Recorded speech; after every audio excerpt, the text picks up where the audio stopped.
तलवार के जोर पे बनाया जाता था, लेकिन आज का राजा हमारे वोट के भरोसे पे बनाया जाता है। और वो राजा कैसे बनाया जाए और किस लिए बनाया जाए, इसलिए आज की सभा थी। इतना दम है 400 पार का, तो ईवीएम हटा ले, ईमानदारी से चुनाव लड़ ले, देख लेंगे हम कितने 400 पार हो जाते हैं। ईवीएम से ईमानदारी से चुनाव हो रहा है, चुनाव आयोग खुद बोल रहा है। बिल्कुल नहीं, चुनाव आयोग भी उनका ही है और सब उनका ही है, इसलिए वो बोल रहे हैं। अगर सही में उसको हमारे बहुजनों का सत्ता देने थी, यानी बहुजन का हित का अगर काम करते थे, तो आज तक ये जो हुआ है ये कांग्रेस के राज में हुआ है। कांग्रेस ने बीज बोया है, जो फसल है वो बीजेपी वाले निकाल रहे हैं। इंडिया गठबंधन में कांग्रेस चाहती थी बसपा को शामिल करना, बसपा ही नहीं गई, खुद ही अकेले लड़ना चाहती। नहीं, कौन बोलता है? हमें तो कहीं सुना नहीं है कि बहन जी को बुलाया गया, हमने तो कोई देखा ही नहीं है। सिर्फ हवाई बातें थी, और उसको बुलाना था तो उसको अगर हमारा हित चाहिए था,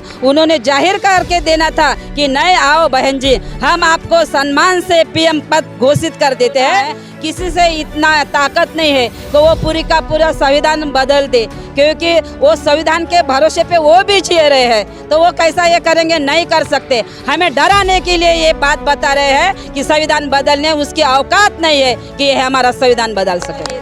तो हमारे इसमें जो दलाल है, चार दलाल नाम नहीं बताती, ये दलालों ने पूरे समाज को बंटवा दिया है, एक इकट्ठा होने नहीं दिया। इस वजह से आज तक हम यानी हमारा ये रिजल्ट हासिल नहीं कर सके। साथियों, इस वक्त हम लोग नागपुर में हैं और बहन मायावती की पहली रैली है और पहली रैली का आगाज हो चुका है।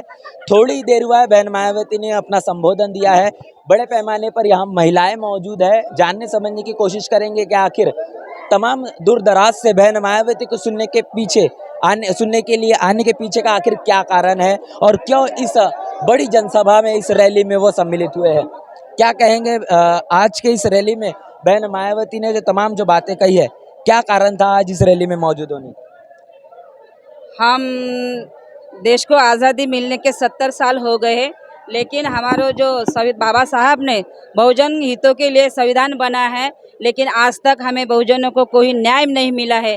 इसलिए इस बहुजन समाज राजा होना चाहिए और हमारे हक और अधिकार हमारे बहुजन समाज के लोगों के लिए मिलना चाहिए। इसलिए बहन जी की आज सभाएं थी, जो आज हमारा युद्ध चालू है कि जो हमारा राजा बनना है, कि जो राजा एक तलवार के जोर पे बनाया जाता था, लेकिन आज का राजा हमारे वोट के भरोसे पे बनाया जाता है। और वो राजा कैसे बनाया जाए और किस लिए बनाया जाए, इसलिए आज की सभा थी और ये बहन जी को सुनने के लिए आज हम यहाँ हैं। अब की बार मोदी सरकार? नहीं, बिल्कुल नहीं, मोदी सरकार नहीं आएगी। 400 का पार का नारा लगा रहे, कैसी लड़ पाएगी बीएसपी? 400 के 2 झूरे उड़ा दो, जो रहेगा वो सरकार रहेगा।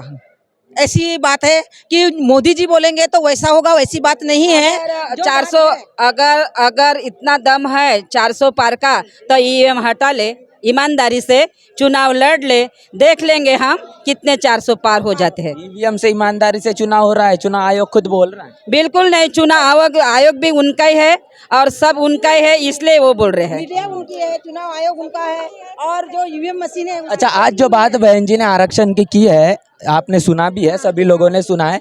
ये बात तो राहुल गांधी भी कह रहे हैं, क्या दिक्कत है? उनके दिखाने के दांत और खाने के दांत अलग है। उन्होंने तो इस देश में 60 साल राज किया है। अगर सही में उसको हमारे बहुजनों का सत्ता देने थी, यानी बहुजन का हित का अगर काम करते थे, तो आज तक ये जो हुआ है ये कांग्रेस के राज में हुआ है। कांग्रेस ने बीज बोया है, जो फसल है वो बीजेपी वाले निकाल रहे हैं और बीजों को बदलाव करने वाले हैं। सही तो संविधान सही मायने में तो कांग्रेस नहीं बदला है, लेकिन बीजेपी जो है वो जो बीजेपी जिस तरीके से काम कर रही है, बसपा को लेकर ये बात कही जाती है कि बीजेपी की जो बी टीम है वो तो बसपा है।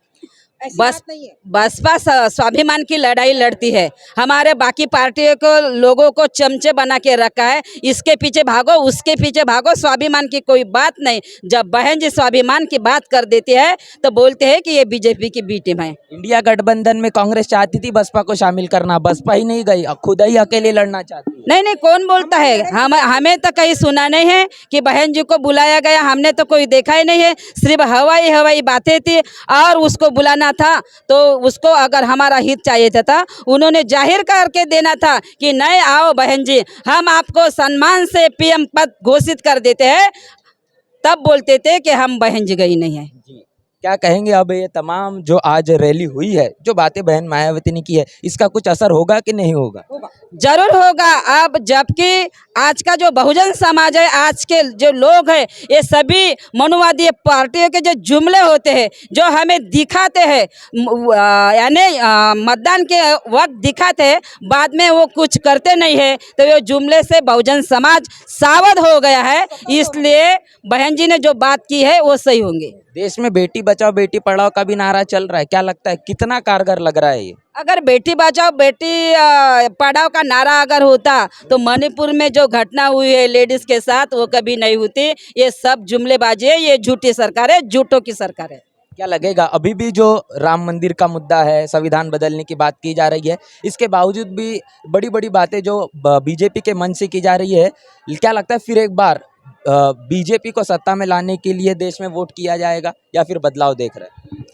हम तो बदलाव देख रहे हैं, लेकिन हमारे मनुवादी लोगों ने हमारे बहुजन समाज का जो ब्रेन है वो हैमरिंग किया है। हमारे ही लोगों का कंधा हमारे लोगों का होता है, बंदूक उनकी होती है। इससे हमारे बहुजन लोगों को सावध होना है। किसी से इतना ताकत नहीं है कि वो पूरी का पूरा संविधान बदल दे, क्योंकि वो संविधान के भरोसे पे वो भी जी रहे हैं, तो वो कैसा ये करेंगे? नहीं कर सकते। हमें डराने के लिए ये बात बता रहे हैं कि संविधान बदलने उसकी औकात नहीं है कि ये हमारा संविधान बदल सके। बीएसपी क्या संविधान बदलने से रोक पाएगी? कांग्रेस कह रही है हम में ताकत है। बिल्कुल रोक पाएंगे। हम हमारे अगर इकट्ठा होके हम हमारे बहुजन फुले शाह अम्बेडकर विचारों की ताकत अगर दिखाएंगे तो बिल्कुल रोक पाएंगे। महाराष्ट्र में तमाम बहुजन महापुरुष आते हैं, लेकिन अब भी महाराष्ट्र में खाता नहीं खुला। हाँ, तो यहाँ के यही है कि जब महापुरुष बाबा साहब के बाद जो असली तरीके से नेता होना चाहिए था, तो हमारे इसमें जो दलाल है, चार दलाल नाम नहीं बताती, ये दलालों ने पूरे समाज को बंटवा दिया है, एक इकट्ठा होने नहीं दिया। इस वजह से आज तक हम यानी हमारा ये रिजल्ट हासिल नहीं कर सके। महिलाओं का समर्थन अगर किसी आंदोलन को मिलता है, वो आंदोलन सफल हो जाता है, ये बात कही जाती है। तमाम जो महिलाएं बड़े पैमाने पर यहाँ जो देख रही है, तमाम महिलाओं का जो समर्थन है अगर किसी आंदोलन को मिल जाता है तो वो सफल हो जाता है, ऐसा कहा जाता है। अब जो महिलाएं हमें देख पा रही है, जो पूरे देश भर से जो देख रही है, बहुजन समाज से जो आती है, उनको क्या संदेश होगा आपके जरिए? ये तो खुद बाबा साहब बोलते हैं कि मैं महिलाओं के संगठन पे विश्वास ठेवने वाला पुरुष है। यानी बाबा साहब हम पर इतना विश्वास करते हैं, तो हमारे महिलाओं की जिम्मेदारी है कि हम बाबा साहब के विचारधारों के पीछे और बाबा साहब ने दिया हुआ झंडा और निशान के पीछे हमने रहना चाहिए। तो यहाँ पर तमाम जो हमने चर्चा बातचीत की है, यहाँ पर जो बड़े पैमाने पर महिलाएं आज के इस रैली में बहन मायावती को सुनने के लिए आई थी, इसको लेकर क्या कुछ उनकी प्रतिक्रिया है? महाराष्ट्र में अब खास तौर पर बहुजन समाज पार्टी किस तरीके से चुनावी मैदान में उतरी है, तमाम चीज़ों को लेकर जो हमने चर्चा बातचीत की है, इसको लेकर आपकी क्या राय है, प्रतिक्रिया क्या है, लिखकर जरूर बताएं। बने रहे नेशनल चौपाल के साथ, मिलते हैं वीडियो में, तब तक के लिए जय भीम जय भारत। नेशनल चौपाल लगातार मनुवादी ताकतों के खिलाफ काम कर रहा है और काम करते रहेगा। बहुजन समाज से जुड़े और उसके आंदोलन से जुड़े हर खबरों को आप तक पहुंचाते रहेगा, लेकिन हमारे साधन संसाधन की कमी के कारण हम इस लड़ाई में कमजोर हो रहे हैं। आप तमाम साथियों से हम अनुरोध करते हैं कि नेशनल चौपाल को बचाइए, हमें आर्थिक सहयोग करें और हमें मजबूती प्रदान करें। जय भीम जय भारत।